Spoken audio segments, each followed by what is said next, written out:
All right, so let's start with the big story that we are tracking on WION at this hour. India's ties with Canada have split wide open.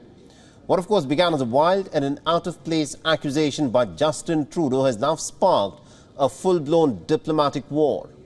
New Delhi is demanding evidence for the absurd claims that have been made, suggesting its involvement in the murder of a designated Khalistani terrorist on Canadian soil. My colleague Siddhant Sibil gets you more details.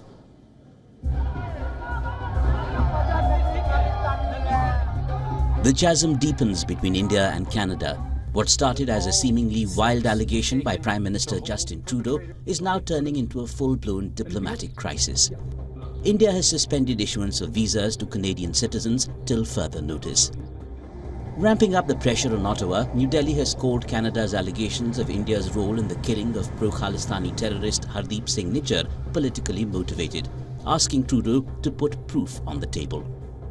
No specific information has been shared by Canada on this case, either then or before or after.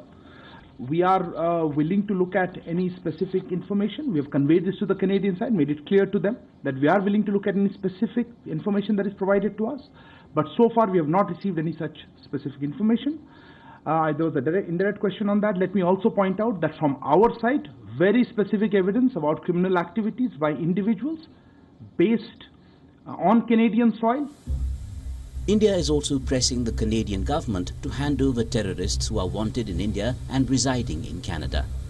If there is any country, if you're talking about reputational issues and reputational damage, if there's any country that needs to look at this, I think it is Canada and its growing reputation as a place, as a safe haven for terrorists, for extremists and for organized crime. And I think that's a country that needs to worry about it. For a long time, the Trudeau government has been ignoring India's request.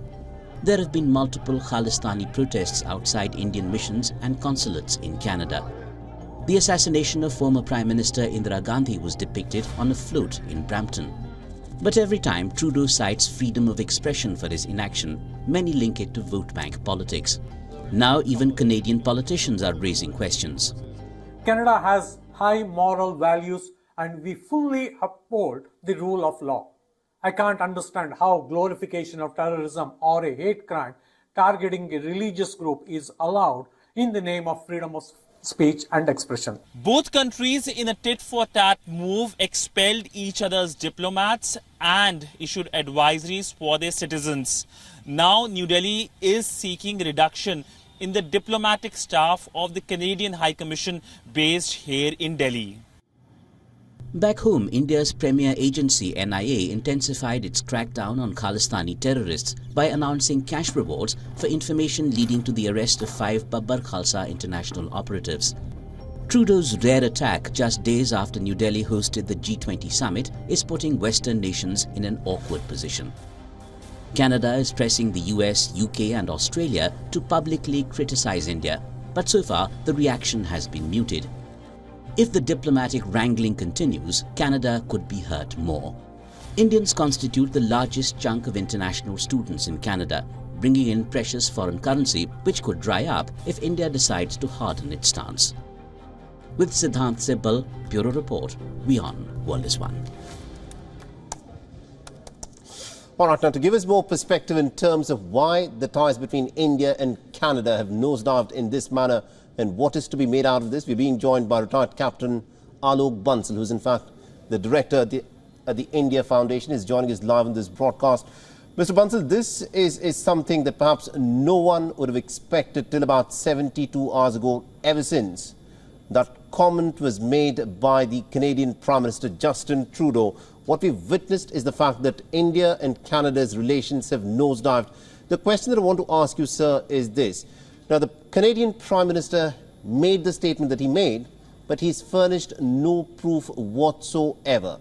How do you think India is responding to this? India's response has been the way it would have been of any other country, because this sort of an accusation on a house, on the floor of a house, accusing another country of involvement in the killing of a citizen is a grave charge without any supporting evidence. And India has obviously reacted to it because this is a wild accusation. And subsequently, the expulsion of an Indian diplomat from Canada was actually the last straw on the camel's back. And I think Indian government has, in a tit for tat, expelled another diplomat from Canada. But what is important is that now India has actually told Canadian mission to reduce the number of diplomats because they find there's an inordinately large number of diplomats here in the mission in New Delhi. And there is parity between the staff in Delhi and Ottawa and other Canadian cities. For some time, one has been witnessing that Canadian government has been providing some sort of a tacit support to Sikh separatists, especially Khalistani terrorists in Canada. They allowed them to indulge in vicious propaganda, criticizing, coming out with actually threats to government officials, ministers, in fact, coming out promoting some sort of an assassination of some senior leaders also. And I think they turned a blind eye. And it has happened in the past also. We know Canada was the place from where Kanishka bombing took place. And despite that, nobody was convicted. So Canada and its tryst with so-called Khalistani terrorists has been a long story. And probably the Prime Minister Trudeau is driven by his domestic political compulsions, because we need to understand that the overall Sikh population in Canada in percentage terms is even higher than that of India. It's around 2.12%, which is actually, look at it into overall percentage terms, is higher than that of India. And Sikhs have been, large number of Sikhs have been politically very active, and there have been large number of members from Sikh community in the parliament. There have been large number of ministers. While most of them are nationalistic, patriotic Sikhs, in fact, large number of Sikhs in Canada are ex-servicemen and their family members. But there is a vocal minority which has unfortunately taken control of some of the gurudwaras, which they use as a launch pad for anti-India propaganda. And I think, Mr. Bansal, I just want to, highlight one very important statement that was in fact made by the spokesperson of the Ministry of External Affairs in India, where he said that there is a security concern for India's High Commission and consulates in Canada, which is why they will not be able to function in the manner as they did before. Do you think Canada will now take some active steps to address the security concerns for India's High Commission and consulates in Canada? Certainly, we expect Canada to do something under Vienna Convention. Whether what they do, it depends, because in the past they have really not taken any action. But the Indian missions have stopped issuing visas temporarily for operational reasons, and I think it will bite the Canadians, because a large number of Canadian citizens would want to visit India, especially the Sikhs and others also. And it is creating a problem. It is unfortunately a sad story. I think Prime Minister Trudeau should have discussed it with the Indian government before making a statement like this on the floor of the House. Absolutely, indeed. And my last final question to you, Mr. Bansal, is this controversy has been raging on for the last 72 hours. And since then, we've witnessed the manner as to how things have played out. Do you see any feelers at all from the Canadian side to try and put the clock back on and try to again, get India and the relationship that we had with Canada back to its normal original course?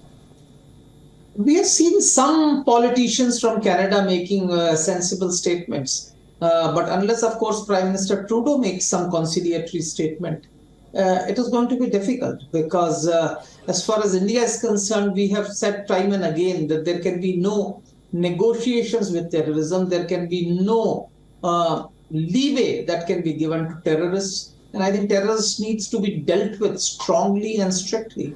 And I think Government of India has made it very, very clear. And in 72 hours, things have only deteriorated. There has really been no attempt to rectify. In fact, we have been increasing the level of tensions. And I think that actually touches the nub of this entire issue, because Justin Trudeau did later come out and say that he did not want to provoke India. But the fact of the matter is the controversy was sparked because of that outrageous and strange, comment that he made on the floor of the House. And it now remains to be seen as to how Canada, of course, takes this forward. Thank you very much indeed, Mr. Alok Bansal, for joining us and getting us all those insights there. WION is now available in your country. Download the app now and get all the news on the move.